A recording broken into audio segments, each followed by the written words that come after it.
মেয়েদের আবাসিক মাদ্রাসা রেখে পড়ানো যাবে? মেয়েদের আবাসিক মাদ্রাসা রেখে পড়ানো যাবে যদি সেখানে আপনার মেয়ে নিরাপদ থাকে, তাহলে যাবে। আপনাকে নিশ্চিত হইতে হবে, শুধু মেয়েদের মাদ্রাসা আর হোস্টেল থাকলে হবে না। ওখানে যদি ভিতরে, আজকাল অনেক মেয়েদের মাদ্রাসা আছে যেখানে যারা পরিচালক তারা মনে করে যে এইসব মেয়েরা আমি এদের মাহরাম, নওজুবিল্লাহ, যে হুজুর বা যে কারি সাহেব আছে বা হাফেজ আছে, কেন পুরুষ লোক ভিতরে কেন ঢুকবে? যদি দেখেন যে এই মহিলা মাদ্রাসায় যে দায়িত্বশীল আছে, সেক্রেটারি, সম্পাদক, মোহতামিম বা যে কেউ দায়িত্বশীল আছে, প্রধান আছেন, তিনি ভিতরে ঢুকেন অথচ পুরুষ, তাহলে সেই মাদ্রাসা পড়াবেন না। সেখানে ভিতরে শুধু মহিলা থাকবে। যদি পুরুষকে কাজ করতে হয়, বাইরে থেকে কাজ করবে। কারণ আজকাল সোশ্যাল মিডিয়া সব কিন্তু প্রকাশ করে দিচ্ছে। অনেক অসৎ লোকেরা মুখে দাড়ি আর মাথায় টুপি আর লুচ্চামি করছে, আউযুবিল্লাহ।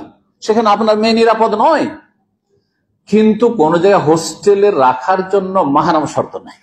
মাসালা শুনেন, হোস্টেল পৌঁছানোর জন্য এবং হোস্টেল থেকে বাড়ি নিয়ে আসার জন্য মাহরাম লাগবে।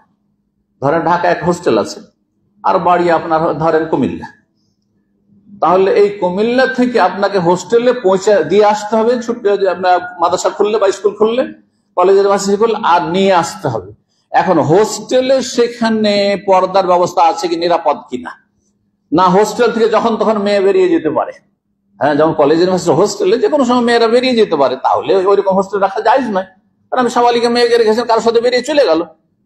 কিন্তু যদি সেখানে পাবন্দি থাকে যে না, সেখানে মাহরাম ছাড়া যাদের নাম সেখানে দেওয়া আছে, ছবি পর্যন্ত দেওয়া আছে, অমুক ছাড়া আপনার ছবি দেওয়া আছে, আপনার ভাই, আপন ভাই যদি যায়, আপন শালা যায়, তাও তার সাথে আসতে দেবেন না। এইরকম মাদ্রাসা, এইরকম যদি গার্লস স্কুল থাকে, হোস্টেল থাকে, সেখানে রাখতে পারেন আপনি। কিন্তু নিয়ে আসতে হবে, দিয়ে আসতে হবে, কারণ সফর বিনা মাহরামে জায়েজ নয়। জি।